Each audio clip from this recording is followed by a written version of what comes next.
रियासत नगर अतरा, यानी मतलब हम अपने तमाम हल्क़े जात में यही कहेंगे कि अफवाहों पे ध्यान मत दीजिए, पुरअमन तरीके से रहिए, क्योंकि हम आपकी खिदमत के लिए हैं और हम जाकर आपकी हिफाजत करेंगे। आपको कोई परेशान होने की ज़रूरत नहीं है।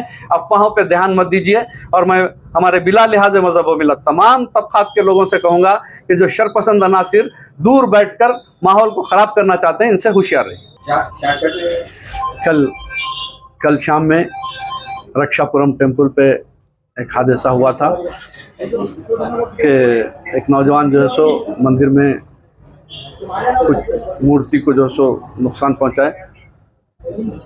वहीं पे पुलिस के कैमरे भी थे और वो बच्चे को जो है सो जो करीब में जमाल कॉलोनी शहजादी बेगम मस्जिद के पास कुछ दिनों से आए हुए थे, वो बच्चे को अरेस्ट करवा दिए जमात की जानिब से। मालूम हुआ कि वो बच्चा जो सो जहनी तौर पे बीमार है, यानी मेंटली जो सो डिस्टर्ब है, और उसका इलाज जो सो तकरीबन 3-4 साल से चल रहा है। कोई भी हो, एक जमात के ज़िम्मेदार की हैसियत से अमन के बहाली के वास्ते जो सो उस नौजवान को पुलिस के हवाले कर दिया गया। और उसके बाद मुख्तलिफ तौर पर फ़िरक़ा पर जहन रखने वालों का एक ग्रुप इसको सियासी मौजू बना के अमन को नुकसान पहुंचाने की कोशिश कर रहा था। अल्हम्दुलिल्लाह पूरी रात जाग के उनके अज़ाइम को नाकाम किया गया। उसके बाद आज सुबह से भी जो है सो एक साबिक़ा उम्मीदवारा बदअखलाक़ी की गुफ्तगू कर लेते हुए धरना दे रही थी, लेकिन अमन की बहाली के लिए हम अपना काम कर रहे थे। कायद मुखन्ना आली जनाब अलहाज अकबरुद्दीन अवैसी साहब और नकीब मिल्लत ने भी अमन के लिए जो सो हिदायत दी और अमन के काम के लिए काम कर रहे थे।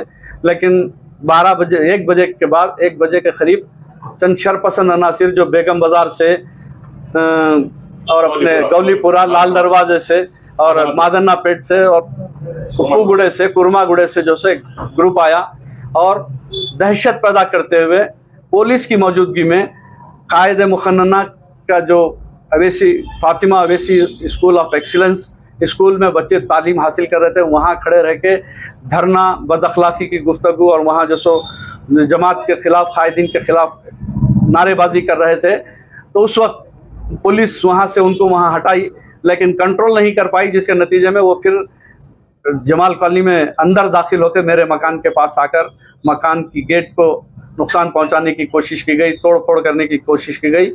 और ये वाक़या मुकामी आवाम अपनी आंखों से देखी। उसके बाद जो सो इसकी जो सो जमात की कायदीन की इजाज़त पर तहरीरी तौर पर इस तमाम शिकायत मुताल्लिक़ा कमिश्नर साहब और डीसीपी साहब, एसीपी साहब और एसएचओ को दी गई है। और डीसीपी साहब ने तयक़ुन दिया है कि उन शरपसंद अनासिर के ख़िलाफ़ सख्त कार्रवाई की जाएगी। और बहाली अमन के लिए हम हमेशा से जमात तैयार रही है।